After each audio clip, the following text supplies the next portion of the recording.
awesome. Yeah. That's because you're so special. We definitely feel that. So where are you guys right now? We're in my parents' basement. In, Really luxurious. in Canada. Yeah. That is what I was looking for. Yeah, we made it. You did. Yeah, because we hadn't really talked before. We knew you were going to try to be there. When did you actually land in Canada? We landed on the 5th. Yes. So that's officially the first day of our quarantine is the day that you arrive. And then you have 14 days where you basically have to self-isolate, which is what we're doing. Yeah. And you got to take it really, really seriously because Canada takes it very seriously. And the fines it's a very hefty crazy. fine. I mean, they'll kick me out of the country and won't let me back. So I'm going to take it very seriously. Well, Alex, are you still considered Canadian? Yeah, I am a Canadian citizen. I have my Canadian passport. I'm a green card resident of America, so I'm not an American citizen. I think you can have dual citizenship, though. Be able to go back. But so I'm like good on both sides, technically. But so the Canadian citizenship is the only reason that we were allowed to even come right now. Yeah. Because if Frankie was just trying to travel by himself, they wouldn't have let him come. No. And if I was coming by myself, though, I would have to have all the paperwork to prove that we were common law, and it probably would have been really, really hard to do that if I was coming by myself. Okay, so I did a little bit of research today, and it had said that if you had family, like your parents, for example, that are Canadian citizens, Aboriginal, under the different categories, they're officially Canadians, you could still come. I didn't see anything saying that you had to be Canadian as well. Well, so you're right about that. So a friend of mine, actually, her mom just came to visit, but they still have to do this whole same quarantine. And basically your family member has to like sponsor you to come. Yeah. So Frankie doesn't have any family in Canada. That's not my family. Mm-hmm. So he, nobody would have sponsored him to come to Canada. And it has to be like a direct, like close relative. Like it can't be like your third cousin twice removed on your brother's side. Like, it has to be like your mom or your grandma or your brother or like something very close like that. So, we have a comment. They must know you. Frankie needs to have supervision anywhere he goes. Bart, we actually we met Bart out in Texas. He was one of the followers on our channel, and when we were coming across to Texas, sure enough, he hit us up, and we took him up on the offer to go out and eat with him and stuff like that. And we had a great time. We told all your followers about this. So hopefully some of them will pop in and say hello. Yeah. Awesome. So where in Canada are you guys? We had someone ask if you were in Toronto. We flew into Toronto, but now we're east of Toronto in Prince Edward County. Mm-hmm. Okay. And so, let's go back to, because I know other people that have family members in Canada that want to go see them and didn't think it was possible. Right. So your parents had to sponsor you? No, I'm Canadian. She's Canadian citizen. Okay, so who sponsored Frankie? Alex. Yeah. Okay. And so then you had very specific paperwork, right, that you had to complete? So we also had to prove that we have been together living in the same household for over a year. Because we're not married. If we were married, we could have just come with our marriage certificate, and that would have been enough. But because we're not married, we had to establish that we were a common law. Mm-hmm. And so to prove that you're common law, you have to have been living together at the same address for at least a year. So we had to pull all of our bills that we shared together, all of our, bank statements and insurance papers, and basically like anything that has both of our names on it at the same address for the last 2 years. And the funny thing is, you guys are van lifers, right? You're traveling. Yeah. What address do you guys have that you have both of your names on it? Well, so my mom's house in Florida is the address that we use as our address during van life. Yeah, you so know? we still have a permanent address. And it happens to be the same one. It was over a year ago that we did that. And previous to that, we lived together in Brooklyn, New York, when we were building out the van. So we've been living together for like 2 years now, I would say. Yeah. And so we've had enough paperwork to get all that. Unfortunately, I'm not too quick to change all my stuff. So I made it much harder for Alex. I'm like, when did you change like your visa to our new address? And he was like, never. And I'm like, what do you mean? So I didn't change like a couple credit cards and things like that I should have changed early on. It was so bad. But you know, I wasn't really thinking about this situation occurring. Right. You know? So well, how far in advance did you have to start planning this? If you had to start making all those changes. Well, so yeah. I mean, some of the stuff that he had did have the changes. So we just like went with the other accounts and, you know, only had one account instead of like 3. But the thing was, we were also able to prove us living together in Brooklyn as well, you know, a year and a half to almost 2 years ago together. You know, so that was helpful in a sense. You know? For sure. But also like 6 months ago, the rules were totally different in terms of like travel to Canada and who was allowed and who wasn't.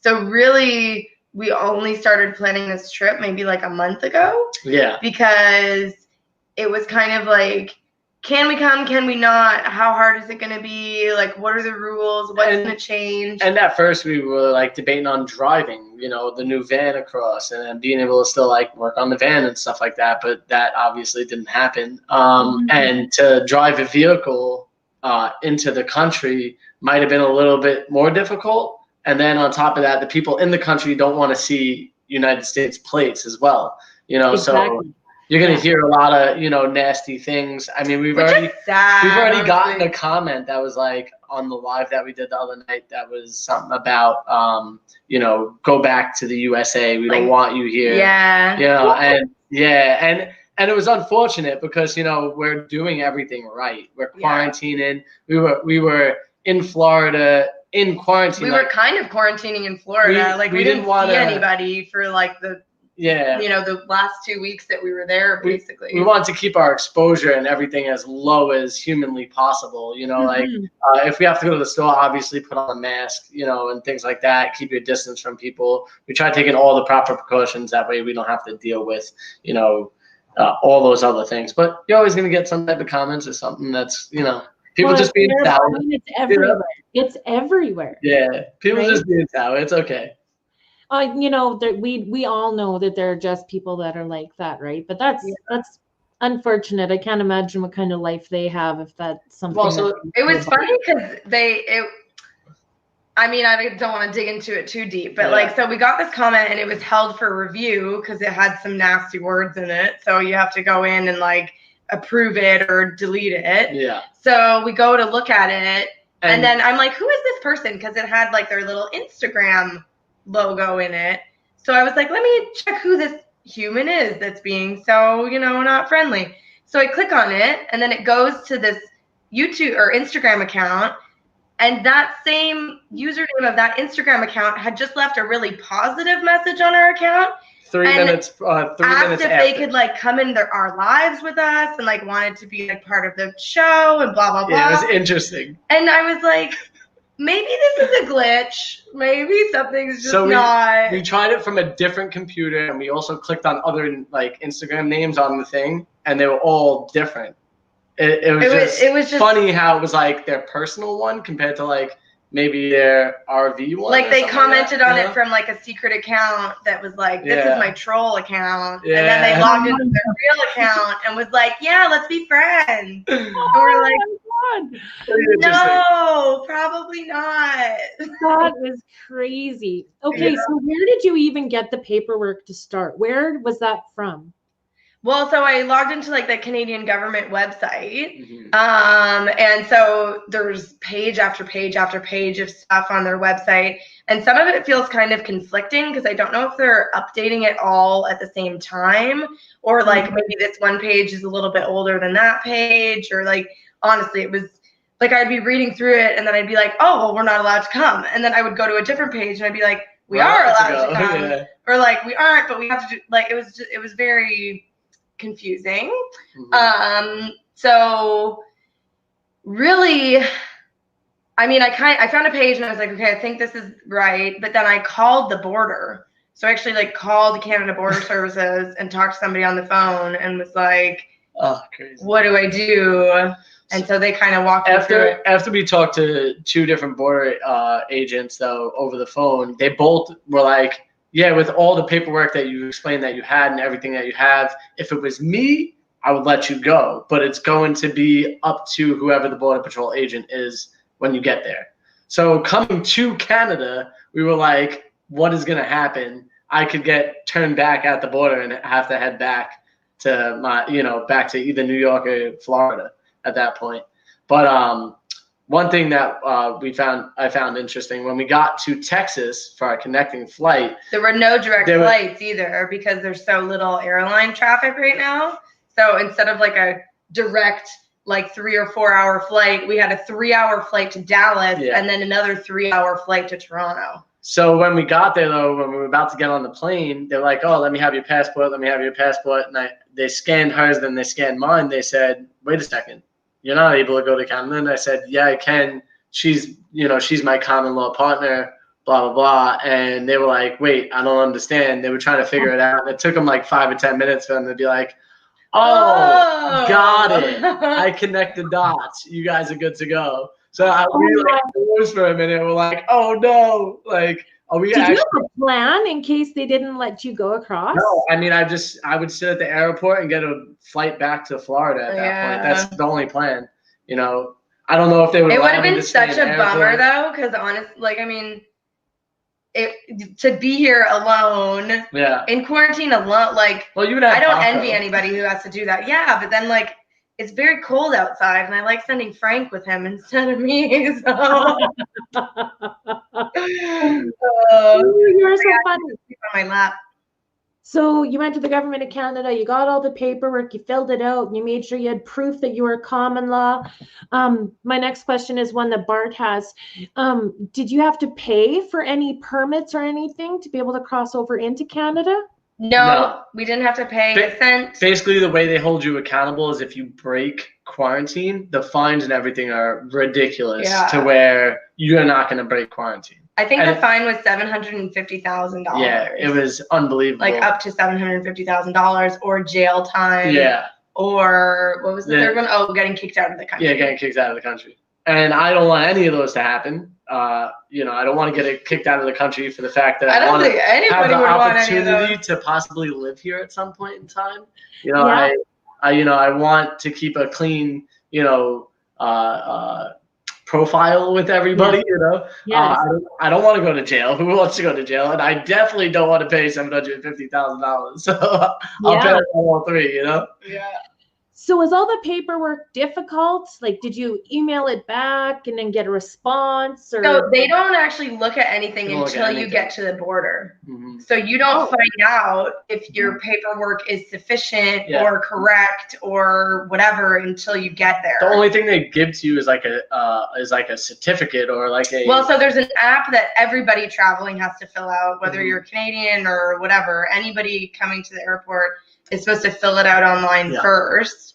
And it's just an app and you put in your information and then it gives you a receipt number. Mm-hmm. But that doesn't actually say that they've looked at it or approved it. It's just that you're in their system now. Yeah. So literally, if you show up there and you don't have the right paperwork, they can just tell you to turn around and go home.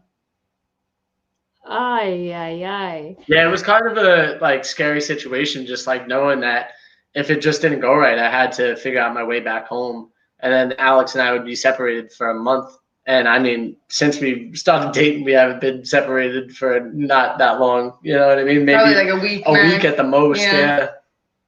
Well, from the reading I did, I was aware that you had to quarantine for the 14 days, but you also have to stay at least 14 days before you can come back. Correct. Right. Yeah. So I think the minimum is 15 days, which seems kind of stupid. So like you'd quarantine for 2 whole weeks one day to then spend 1 day hanging out with people and then you fly home. Like, I mean, you think about it, it would make it really hard for somebody that has like a family and everything in the States that are going to come and visit you know, and then have to go back, you know, now they have to miss work and all these things.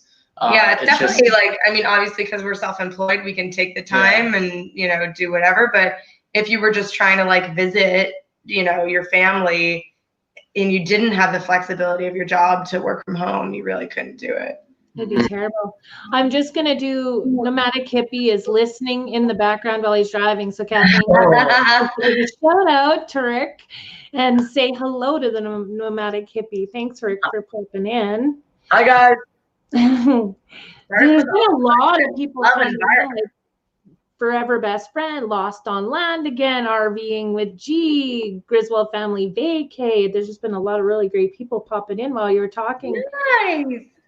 So if you're not Canadian, but you're allowed in, how long are you able to stay before you have to go home where you came from? So that's at 15 days, right? Well, so yeah. So no matter what, you have to stay. Sorry, what did you say? What's the maximum stay? Oh, I think 6 months. Yeah, 6 months. For Americans, for anyway. Americans, yeah. I think it's different depending on what country you're coming, like where your passport is. But Americans can come to Canada for up to 6 months without having to have like a visa or something special. Yeah.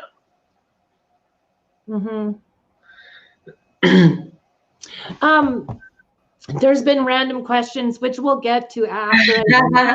Everybody, there's so many questions for you, but I want to kind of stay focused on the coming into Canada, because I know there's other people that are American citizens and they have family that's in the States. So it's like grandparents coming to see their grandchildren sort of thing, and it's difficult. Did you find out if there was any differences with which province you came into? Because I think the Atlantic provinces are very restricted. Like I can't even go there. And I didn't look, honestly, because I knew that we were coming to Ontario. And honestly, I think I never actually looked specifically for Ontario. I was really just looking at like Canada. And I did hear a border agent say that like it's the same all across Canada, what they're expecting of people. So there was somebody just ahead of us that went to the border agent before us, and he was like, I tried finding something about like each province and blah, blah, blah. And he was like, it's just the federal law is what you really want to go by. But the provinces didn't have like a specific quarantine set up. Well, I think they do, but that's for like interprovincial travel, right? Yeah. So like, you're not really allowed to just like cruise across the country. Yes. Although we do have some van life friends, and maybe it was different back in the summer, that they, you know, had done like cross, like at least West Coast, like, you know, trips from BC to Alberta and like, you know, kind of cruising around without really any issues. Because we had talked to them way back when, because we were thinking about driving to Alaska at the time. But that's a whole rigmarole of itself, because you have to, well, so like, because I'm Canadian and we're in this situation, technically we could come and we could quarantine for 2 weeks and then we could enjoy British Columbia to an extent with like all of the rules of quarantine and things like that. But if we're just coming in as Americans, then you would have to basically just boogie right to Alaska. And the problem is that people are saying that they're going to boogie to Alaska and then lying about it, or like finding them off course or finding them in Alberta. That's my mom, Shirley Vanstein. The Maritimes are restricting travel from other provinces. Yeah, there are restrictions from the Atlantic provinces. Thank you, RV with G. That's greatly appreciated. Yeah, and you have 3 days, 3 days to get from like through British Columbia. I mean, imagine how insane that drive is to do in 3 days. I mean, you have to like legit drive the whole time almost. Yeah. Just sleeping at night for a few hours and then keep going. Yeah, it's pretty crazy. That would be insane. I'd definitely be taking the Coca-Cola as far as I could anyway. I mean, think about it, right? The reason why you come through that way to go to Alaska is because I mean, one, you have to. Two, you also want to see the beauty of BC and or Alberta on the way there, you know, and you're going to miss all that, you know, so is it even worth it? Yeah. Yeah. So we opted out of that. I think a lot of them, like, it kind of seemed like everybody that we were talking to was like, oh, our plan this summer was to go to Alaska, and it got canceled. So maybe next summer there'll be a huge wave of van lifers trying to go. We'll see. I wouldn't doubt it. I feel like that was kind of our plan. We'll see if everything works out properly. Yeah. So we're not really sure of the next phase. Well, yeah, we don't know what's going to happen, with COVID and everything going on. Like even the states supposedly are starting to lock down a lot more. So we'll see, how that even goes. Like I know in New York, because that's where I'm from, if I want to go visit family there, I would have to quarantine for 2 weeks as well.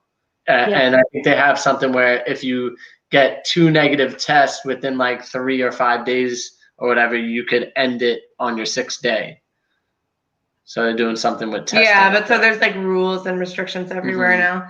And I feel like it's just going to get more intense, but cases are getting more intense too. So it's kind of like, Well, even our cases here, my goodness, like a year, when it first started, we were lucky if we hit 20 in our whole province. And now we're having 200 to 300 a day. And we have a very small population. Right. I mean, it's everywhere. That's just the way the world is right now. Yeah. I have a really weird question for you, and maybe you'll understand this, but Bob's Adventure asks, ask them if they have ever seen anyone eat as much tuna fish as Kevin.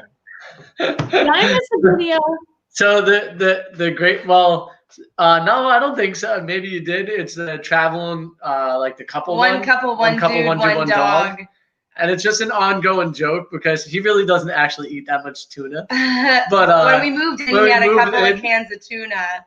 So here's what happened. So we converted our own van, and then we lived in that van for almost a year, and then we sold that van. And then our friend Kevin was kind enough to let us move into his van. Granted, we met Kevin 3 months prior to this whole situation happening. So we moved into Kevin's van. And then Kevin drove us all the way from Oregon to Florida.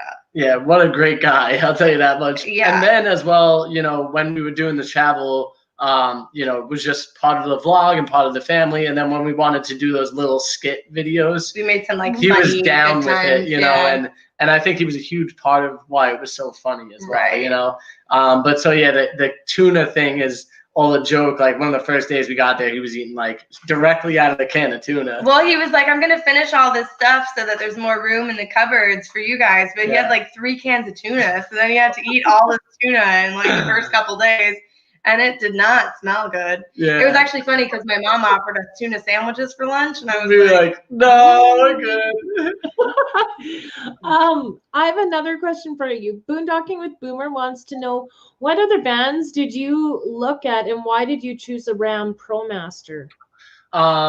Mainly, I would say the reason why we picked the Ram ProMaster was because of budget. The fact that we only have X amount of dollars to spend on it. And we wanted a newer vehicle because our last vehicle was a 2003. So after kind of driving in that for a year and the issues that came with having an older vehicle, we definitely wanted something much newer. Yeah. But a much newer Sprinter is like over $50,000 plus taxes and blah blah blah. And you'd basically be paying like 60 to like 65 to like get out the door with one of those. After interest and all that stuff too as well. Yeah. So with the ProMaster, it's the lowest price vehicle out of the Sprinter, the Ford Transit, and the ProMaster. And we were looking for something as long as we possibly could. And the good thing about the ProMaster is it is very wide. So it is nice to have that extra width inside the van. And ultimately, a couple of mechanics that we wound up seeing previous to selling the other van when we were talking about possibly buying a new van when we were trying to sell that one, the guy kept telling us about how the Ford Transits, the transmission goes on them very early. So, with that being said, we were just like I was trying to read in forums and stuff about any problems with the newer ProMasters, and I didn't find too many issues with the newer ones, but I know that the earlier fleets had a lot of issues, so I'm guessing they worked a lot of those things out because I used to drive one for work. So, and then the other thing about the Mercedes is that, especially if you're getting a newer Mercedes that's still under warranty and whatever, you kind of have to get it serviced at Mercedes. And it's an arm and a leg. It is crazy expensive. Kevin, it's like $1,000. Yeah, Kevin, who has the Winnebago Rebel, who took us across the country, he has his serviced at the Mercedes dealership because it's brand new. And his first maintenance from them was $1,000, and he said the second one will be at least $1,400. They're doing more food costs. Yeah. Yeah. Yeah, that's just to do maintenance. And how many? It's every 10,000. That one I think was I think it was like every 10,000. But so if you're living van life and you're driving quite a lot, you kind of have to factor that into your budget. Yeah. That like, you know, maybe twice a year you're gonna have to drop $1,000 on maintenance. So I mean, if we did have a choice between getting like the ProMaster or the Sprinter, we probably would have went with the Sprinter, you know, long body diesel engine for the longevity of an engine. But instead we got a gas vehicle, which, you know, it only have 5,000 miles on it. So it will have the longevity in it. Mm-hmm. We have another question, slightly shifting the topic. It's kind of going back to the whole common law thing. And Van City Adventure says, where's that ring, Frankie? Soon. Let's just say that much. We'll see when it happens. Oh, wait, you guys, shush, the holidays are coming. Don't get that hoped up too much, you know? I'll just say it quietly. I don't want to know anything. I feel like that we've been asked that question so many times that like, not that it puts pressure on the situation, but it's like, how do I make it a surprise still? Yeah, no kidding. You know what I mean? Because if everybody's asking all the time. Well, imagine he was like, don't worry, I'm going to do it next Tuesday. Yeah, right? And you're like, what? Okay. I like where you're under your ears for a minute. Don't watch the replay. Oh my goodness. We actually have a comment from Sprinter Discovery Van Life. Yes, the Sprinter maintenance is expensive. Here in BC, an oil change costs them $800, but my overall cost is only about 5 cents a kilometer for maintenance. Oil change every 30,000 kilometers. And welcome to the channel. Hello, channel. I mean, you can do it yourself, but when it's under like warranty and all that, you want to make sure that it's all be done by the dealership. But yeah, it's just. But that's a very inexpensive. When it's under warranty, right? Pardon? You can't do an oil change when it's under warranty. It has to be the dealer. To be honest, I don't know if you can do it or not, but like I guess the paperwork wouldn't be there if you do it yourself, you know, unless you get like a receipt of the oil and the filter and then, you know, prove that you changed it. Well, and then I've heard from people too, like those quick, like Mr. Lube. I don't want to throw Mr. Lube under the table, but like the quick shops where you just go in and you get an oil change. Apparently they use like recycled or less quality or whatever. So then you don't actually know the standard of the oil that you're getting, so it might impact your engine. And so for those vehicles specifically too, they like to be very specific about the type of oil you use, transmission fluid you use, and if you change them up, it could really mess with your engine over time. Okay. Yeah. We have another off the topic question. Boondocking with Boomer. Oh, maybe I think he was one that asked that. Why did you cut your hair? Frankie? I cut my, is this talking about why did I cut my hair from when it was very long? Or from when it was a mullet?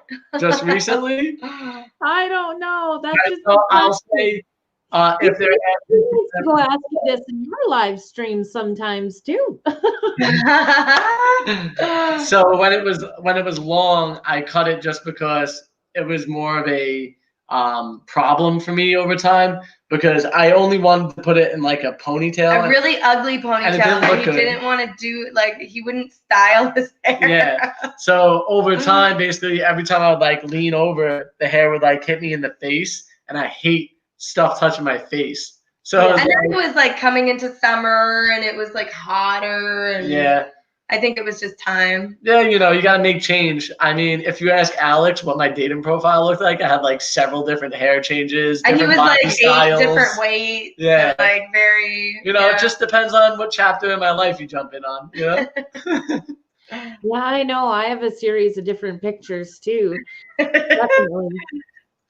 We have another question. I'm not sure who asked this one, but whose mom cooks better, Frankie's or Alex's? You may not want to. I mean, I guess your dad's more of the cook, but your mom, I think. No, they kind of cook together. Regardless, her parents definitely hands down cook better than my mom. My mom just recently started cooking well. as like through my life as a kid, everything was like processed stuff, like out of a box, out of like a box or a can. It was never really like a homemade meal much, just because we were pretty broke and struggling, and they just didn't know the right ways of doing things in that sense. My dad was very sick, you know, for the last 10 years of his life. So my mom was a caretaker to him. So she had her plate full with everything else going on. So, you know, it was, you know, just how it was, you know? And then I feel like my parents have always cooked. Yeah. My dad, when he retired from work, actually went back to school to get his like chef certificate. So he became like a chef, and then took the weight off my mom's shoulders of having to cook all the time. To give you a quick little story on like the difference between the two, we had Thanksgiving at my mom's house. Obviously, we were in Florida, and so from there we had our plate, and it was actually pretty decent, you know, for my mom's homemade cooking. And then there was cranberries on the plate, and I didn't touch them, you know. And Alex was like, "Well, why didn't you eat them?" And because we're sitting here now at her family's house, and they make a meal, and there's cranberries on the plate, and I devour them. Right? And I'm like, "Oh, you like these cranberries, but you didn't like the other I'm cranberries?" like, I bet you that your parents didn't make it from a can. So I yell up, I'm like, "Mom, how do you make these cranberries?" And she's like, "Oh, it's so easy. You just boil some water, and you boil some sugar, and you pour the cranberries in, and blah, blah, and blah." she says, it's not like the type from out of the can. Specifically says the can, right? Yeah. So it's like, bingo, my point exactly. Oh my goodness. Hello, Badge. Hello, Grumpy Old Gringo Senior. Thank you guys for being here. I know I have missed people coming in. Sorry about that, guys. So we have another question. Boy, Lance is hitting lots of questions. I'm going to answer this one of Lance's, and then if anyone wants any questions connected to coming to Canada, crossing the international border right now, let us know what those questions are. But he wants to know, where in New York is Frankie from? I'm from neither of the places you guessed, but I'm from Brooklyn, New York, in Sheepshead Bay area. I lived there for 20 years of my life, basically, and I'm about to be 32. So, wow. Yeah. Okay, so you guys land in Canada. Did they do any kind of screening? Did you get any kind of COVID testing before you even got on the plane? No. Nope. No, it's not required. It's not There's required. certain destinations where it is required. Like, I know my girlfriend does PR for Bermuda, and you have to have a negative test before you go to Bermuda. And I think a lot of the islands are like that as well, like Jamaica and things like that. You have to have a negative result within so many days before you travel to even get on the plane. But so when we got to the kiosk, they did ask to see our paperwork, but it was Canada specific. So they wanted to make sure that we had, you know, for Paco, for example, to travel with a pet, you need to have like a sheet that says, you know, what kind of rabies vaccine they got, the serial number of the vaccine, the date that it was administered, and like when it expires, blah, blah, blah. And then for the paperwork, we just like had this whole stack of papers and was like, this should be enough. And they were like, okay. So, but Canada does require a temperature reading of, you know, yourself before you get on the plane that goes directly to Canada. So when we were in Texas, we had to get our temperature read before we got on the plane. Yeah, so they have like an iPad basically that you stand in front of, and it like dings you, and then you would get a green or a red, I guess. Yeah, nobody got a red. If you get a red, they won't let you on the plane. Yeah. Type of thing. Well, what if you were running or something, running to catch your flight? Like, would they wait? They would probably let you like wait a minute or two and then try again. I don't think your temperature goes up that high either. If you're running to catch a plane, it's not going to go up to like 100. It might go up to like 98, you know, or 99 maybe. But I don't think it would get that high to where you would have. Unless you're running really hard. I mean, you got to be like booking cross country style and very late for your like flight. A couple miles of running, you know, or really, really out of shape. One or the other. But yeah, so that's all they really did.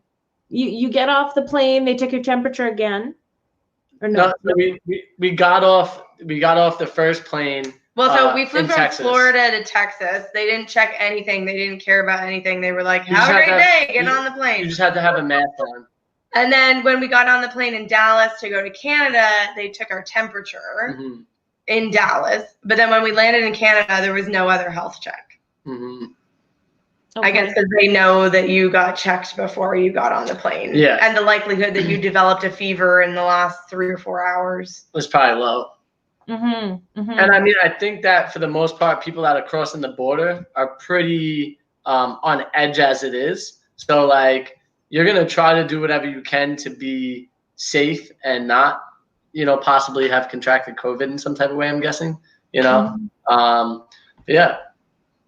So we have another question. Bart asks, how do Canadian officials keep track of you following the rules during quarantine? Do they say or do surprise visits, or do they just take you at your word that you will abide? That is an excellent question, Bart. Mm-hmm. Bart, we're going to answer all of this in videos on our channel, so make sure that you don't spill the beans to anybody when we're telling you all these answers now. Yeah. But so there is an app that you have to check in on every single day of your quarantine, and basically in there you get so you have to say whether or not you have a fever. You're supposed to take your temperature every day. They ask you if you have a cough or, problems breathing. Mm-hmm. And so it's basically like a very quick, simple, like log into the app, button, done. But here's the thing. If you do develop a cough or a fever or any of those things that the 3 things that they list, and you develop any of those things, you start your 14-day quarantine all over. Oh, but it does. So, okay, if you got sick during quarantine, I would have thought you would have had 14 days after you felt, or a certain amount of time after you felt better. But no, it's as soon as you get the symptoms, it's another. Well, yeah, I don't know. I don't know if it would be like, if I was sick for 5 days, then I would start my 14 days over again, or if the first day that I'm sick, it would start over again. Yeah, we don't know. I don't know that precisely. For sure. Hopefully we don't have to find out, because let's just fingers crossed that everything's fine. But it's interesting because I feel like Canada doesn't have any kind of testing involved.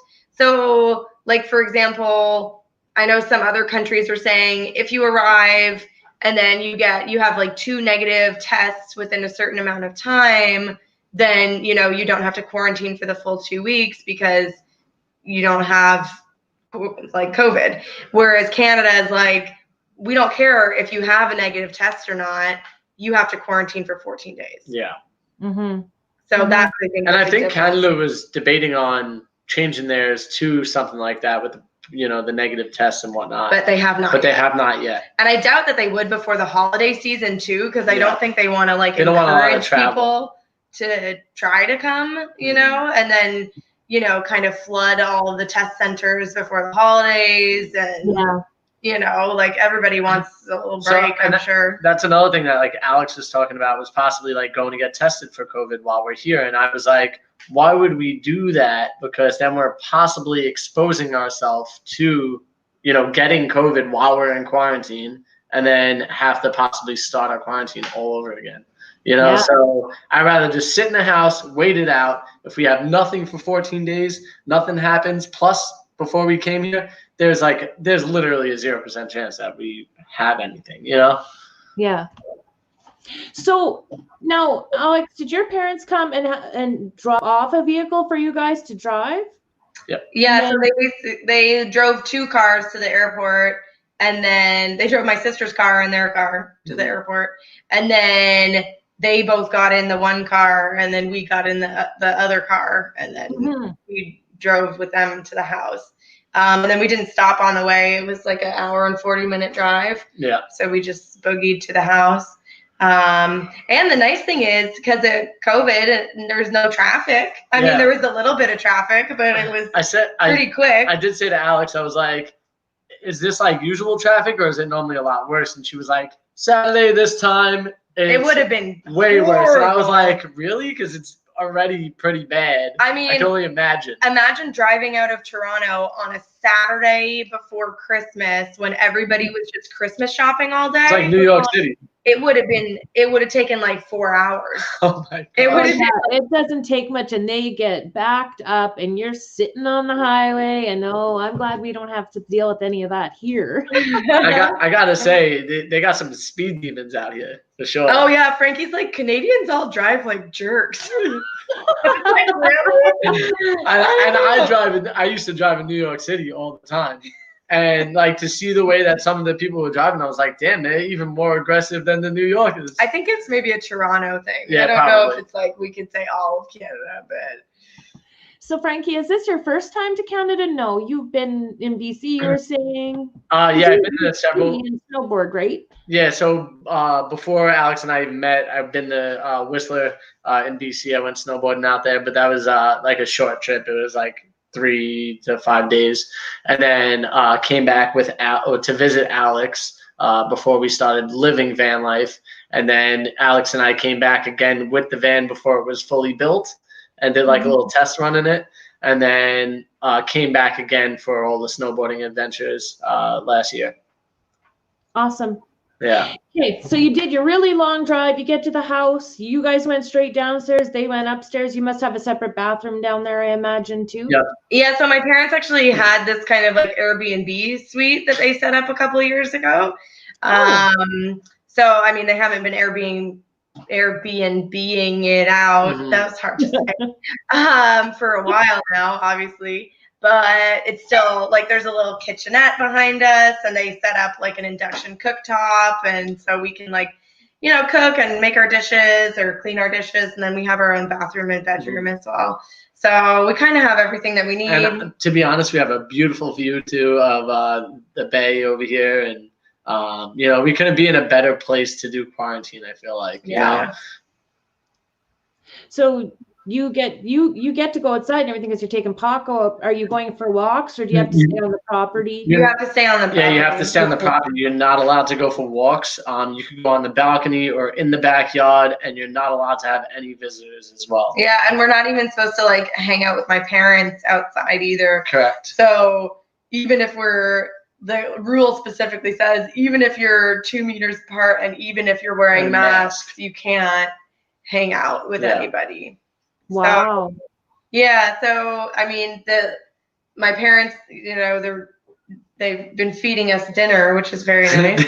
So we make our own breakfast and lunch, and then they leave dinner at the top of this basement stairs. And then we grab the food and we devour it because we're so hungry from not being able to eat. No, I'm just kidding. So yeah, and then like, we'll do the dishes and then send them up kind of thing. Yeah. But yeah, so it's interesting to like be, and like we can talk to each other. Like we're like, hey, how's this? Or they're like, hey, we need that thing from this cold storage in the basement. Can you grab it? So yeah, it's just kind of funny to be able to like communicate with them, but then not actually see them. One of the first things I want to do is give them a hug when we got off the plane, but you can't. Yeah. You know what I mean? So it's like, I would definitely hug you guys, but I can't. So I'm just going to go get in the car.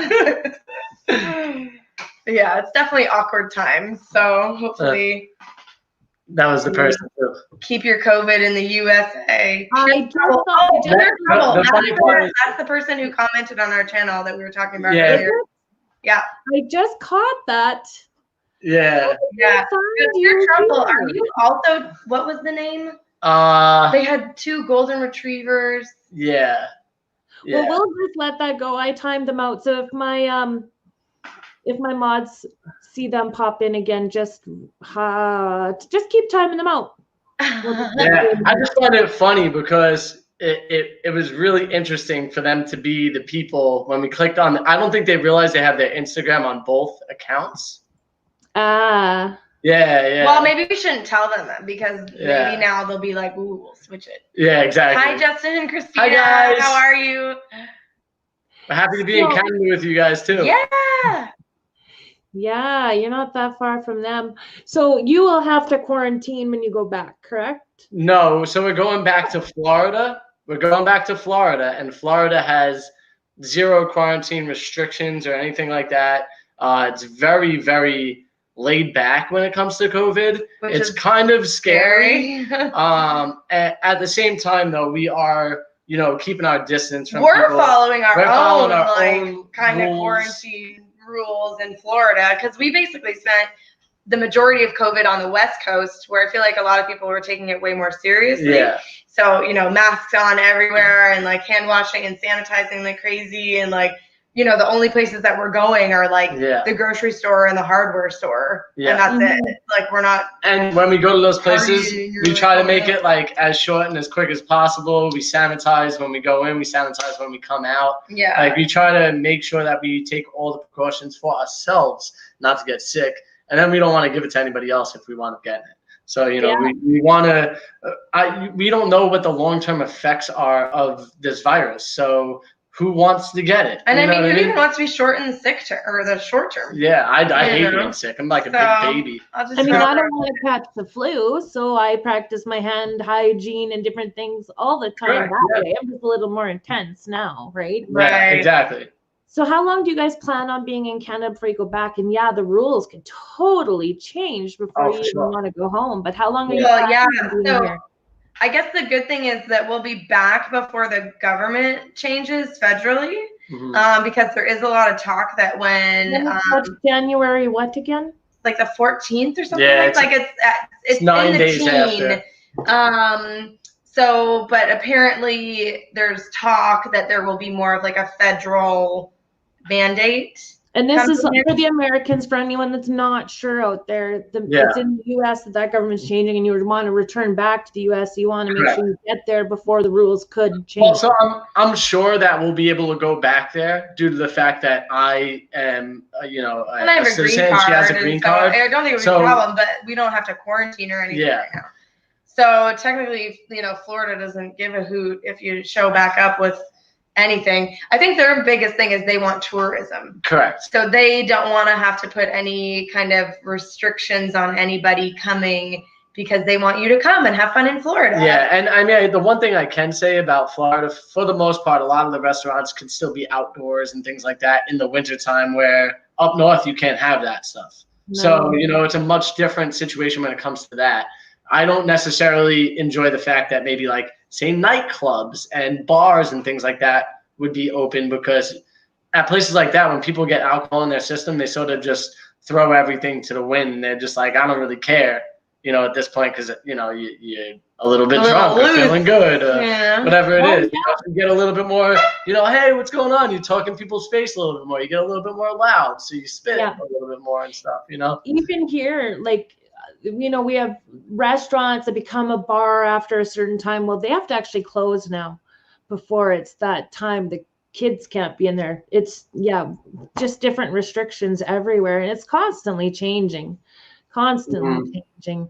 Yeah, thrash metal. There's a lot of people thrash has COPD, and he's already on the verge of a heart attack as it is. He doesn't want to take the chance. And I feel like it's our response. And people are going to debate this with us, but I personally feel like I'm going to do everything I can to prevent spreading it to someone else. Yeah, for trash metal, my dad had COPD.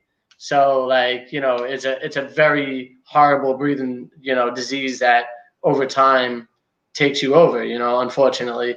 And we really need to try to do what's best for people with situations like that. My grandmother probably has a slight case of COPD as well as asthma, and just is not in good shape in any type of way. So these are the people that I personally think about. Would I want my family to get it and die? And would I want them to get it possibly from me or one of my other family members and then them die? Now you have to hold that on your conscience, Yeah.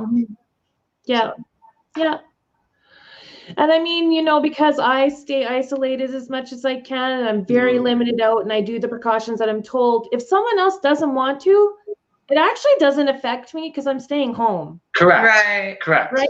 So I'm home, but I know it's for me. And it's going to be on my heart later when something happens to someone. I just don't want to take the chance. I think that needs to be more of the outlook rather than like the people slamming others for doing whatever they want to do in their life, in a sense. Obviously take all your precautions if you're going out there, please, do what's right for everybody else, in the sense. But at the same time, if people are going out but wearing masks and trying to do the right thing, don't hate on them. They're just trying to live their lives as well. It's funny because on our YouTube channel, we've been shamed in both directions. Yes. So we've been shamed for not following the rules, which we feel like we generally do follow the rules. So like, I don't know what they're talking about, but then also shamed for following the rules, you know, like, oh, why are you wearing a mask there? You don't need to wear a mask. And we're like, we've run into, you know, like, you're damned if you do and you're damned if you don't. We've run into several like not Planet Fitnesses, but Anytime Fitness, which is the place where we would go to take showers and stuff.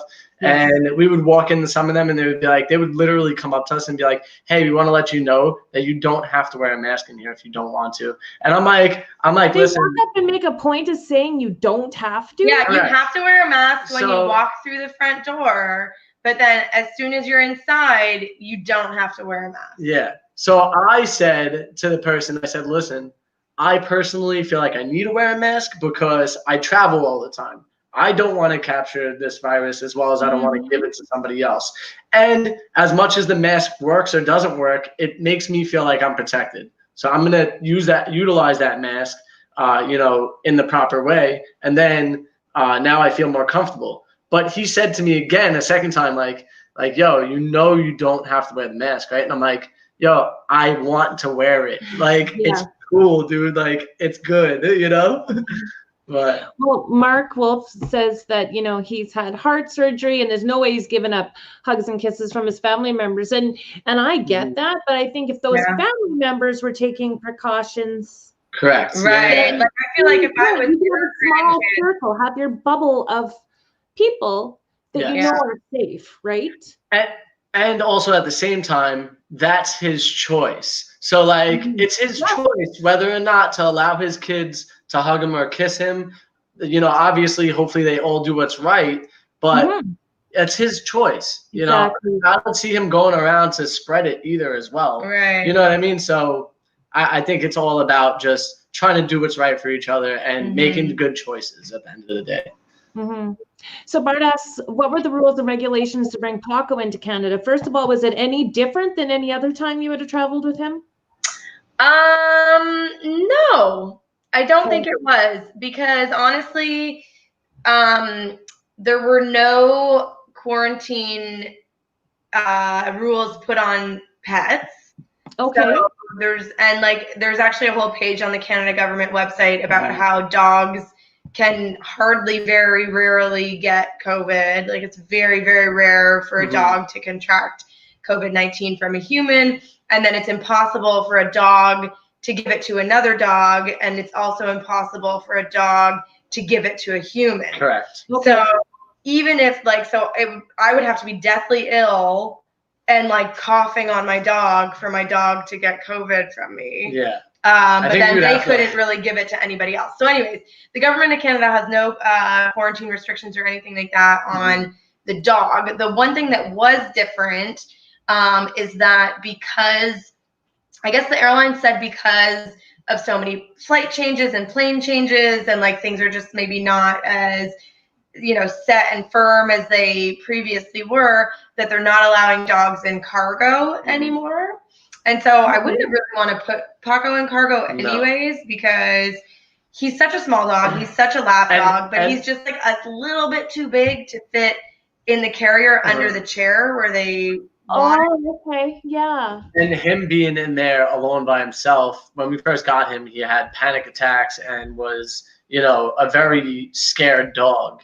And he's still scared when he's not with us. Particularly. So like, even for instance, him going upstairs to go see her parents, he'll bark at them and then come back down. It's just funny too, because usually when he meets new people, we're meeting the people with him. Correct. So this time we're like, yeah, go upstairs, meet grandma and grandpa. And then he's like, who are these people? Like, what is happening? Like, why are you all together? We're very confused. Yeah. So we have just under a minute left. I'm going to get all my moderators and members to please drop their links in the chat. I know that some of you have been making friends throughout this hour, and that's fantastic. We got some new people that are entering with the family that we got going here. What would be the biggest thing that you would want to let someone know if they were trying to come into Canada for the holidays? What would be some of the biggest tips for them to simplify the process? Yeah, I guess do your research. Make sure that you are limiting your exposure before you come so that you're healthy when you get here. And then follow all the rules. You don't want to break any rules. You want to do exactly what they tell you to do. And if you have a similar situation to like Alex and myself, make sure that you prepare yourself with all the documents that you need. Make sure you have more than what you need, you know, because it just shows that you're thorough and that they're not going to be, you know, they might look into you a little less than somebody else that's not as thorough. Hi, Mom. That's your mom, Frankie? Yeah, my mom. Oh, nice. Oh, well, thank you guys so very, very much for coming out and talking to us about getting to go into Canada. I hope people get some value. And I mean, if they're watching this, like, what are some of the steps? What do you need to look for? And that they might possibly get to do it. So I think that's great. And I hope that you guys enjoy your Christmas holidays. Thank you. Thank you. Right back at you. We planned it so we would be out of quarantine before Christmas. Well, and before my birthday, because my birthday is the 21st. So. Oh, nice. Then you guys get to do all the family hugs, right? Yes, exactly. That's awesome. That is so awesome. Well, again, thank you guys so much. Thank you to everybody in the chat, and I will see you all on Wednesday.